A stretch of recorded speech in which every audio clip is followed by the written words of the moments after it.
Ladies and gentlemen, here begins a tour of my new library. It's not completely new, and in fact it's completely used, but these are books which almost all the books you're about to witness in this small video series have been purchased in the last few months here in New York City for $1 a piece. Very few of them, probably 5 to 10%, have been shipped from Utah. I'm going to go ahead and read those titles as well. But I'm just going to give you a basic rundown of the categories and sections in my library, and then we'll start with the very first section, which is the war history section. So, here are the war history books. We'll be going over those in just a minute. Here is the Vietnam series. There's this one book here, it's called Learn to Read Latin. That's not war series, it's just such a tall binding, this is the only place it would fit. This shelf here is philosophy. You've got Dante's Purgatorio, the Marx and Engels Reader, Introduction to Aristotle, Capitalist Manifesto, the Logic book. Here is everything on the history of Europe. Over there is medieval and Renaissance philosophy. They are not categories that should go together, but they are categories I've put together for space considerations, since the Renaissance category is fairly small. This whole area here is children's books and children's literature, and here are children's history books, and English and punctuation and math power you see there. So this shelf here is my children's books and literature section. Education, children education section. Here we have let's see, this isn't Russia. It looks like it's Russia clear down to here, but it's actually totalitarianism basically, because we do have some things in here like Londonistan by Melanie Phillips, Holy War Incorporated by Peter Bergen, Iraqi Girl, Diary of a Teenage Girl in Iraq. So just basically totalitarianism to there. Then from here on down is the history of science. Shamefully small section on science, but I just couldn't see to bring more than what I've got there from Utah. Down here we have ancient history. Anything from ancient Greece to the end of ancient Rome. The beginning of Greece to the end of Rome. The Greek Way by Edith Hamilton, History of the Peloponnesian War, The Decline and Fall of the Roman Empire by Edward Gibbon. That's an abridged version there. Next one. This is early American history, basically from the 1700s to the end of the 1800s. And then right below it, later American history, from the year 1900 up to present day. And some miscellaneous American history stuff that couldn't be categorized in either one, so I just put it here. Up over here, this is ancient history non-Greco-Roman, meaning pre-Greco-Roman. Basically this stuff is archaeology. The Ancient Engineers by Sprague L. de Camp, Early Man by Chester G. Starr, The Origins and Growth of Archaeology, Glenn Daniel, extremely dry and fairly useless book. Here we have a poetry section. That's enough said. Not that I'm against poetry in any way, but it's a small section.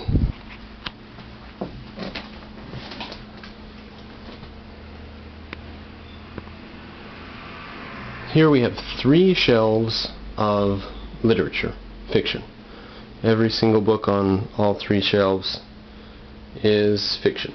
The bottom 2 shelves are still empty. We won't be going over, I don't know, maybe I'll go over some of those. We'll see. Now for the war section. The Coming of the Civil War by Avery Craven. A stimulating and profound analysis of the factors which brought a nation into war with itself.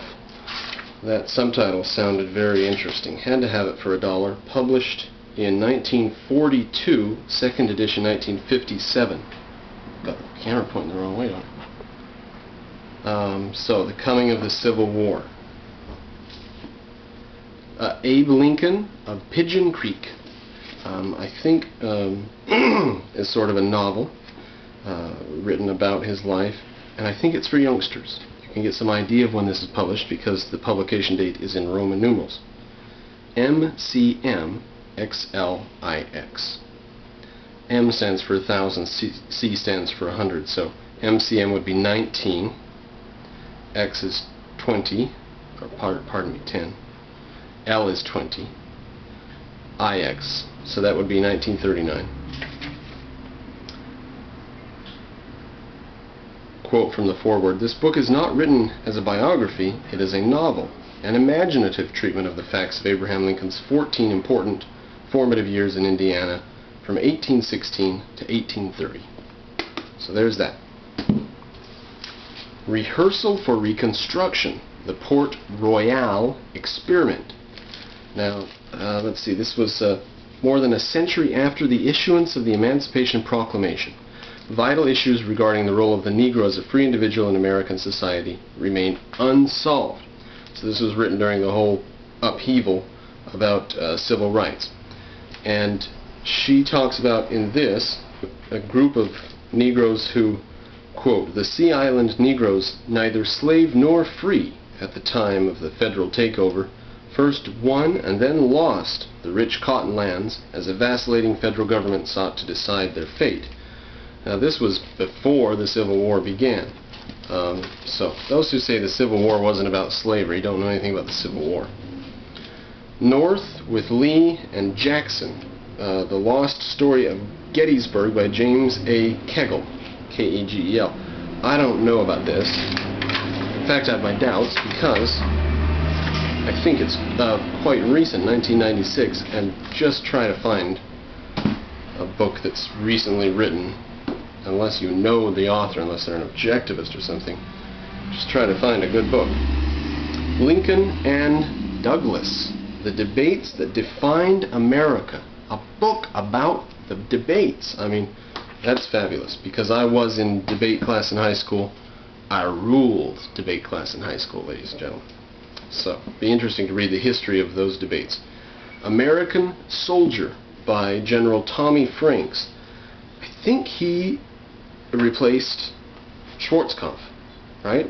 I don't know, but that's my understanding, that Schwarzkopf held the position that is now held by Franks, or now held by somebody, but Tommy Franks held the position.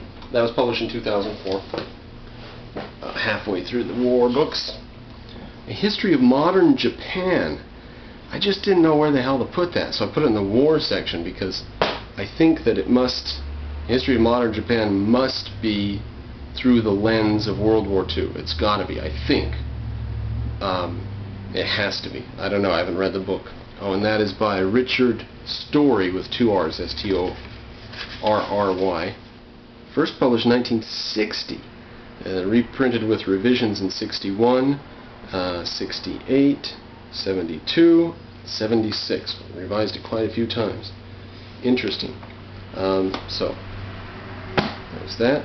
Division and Reunion, 1829 to 1889. So this is about the Civil War by Woodrow Wilson, who later became President of the United States of America and took us into World War I.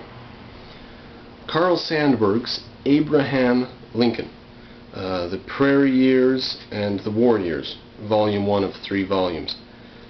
50 cents. I wouldn't have bought it, but for 50 cents. American Intervention, 1917. Sentiment, self-interest, or ideals? Question mark. That's the title. Sentiment, self-interest, or ideals? Daniel M. Smith. Why couldn't self-interest be an ideal? Published in 1966, so may or may not be reasonable. Psychological Studies of Famous Americans in the Civil War Era. That sounds really bizarre. Probably somewhat Freudian. I really doubt they could get away without being very Freudian. 1964.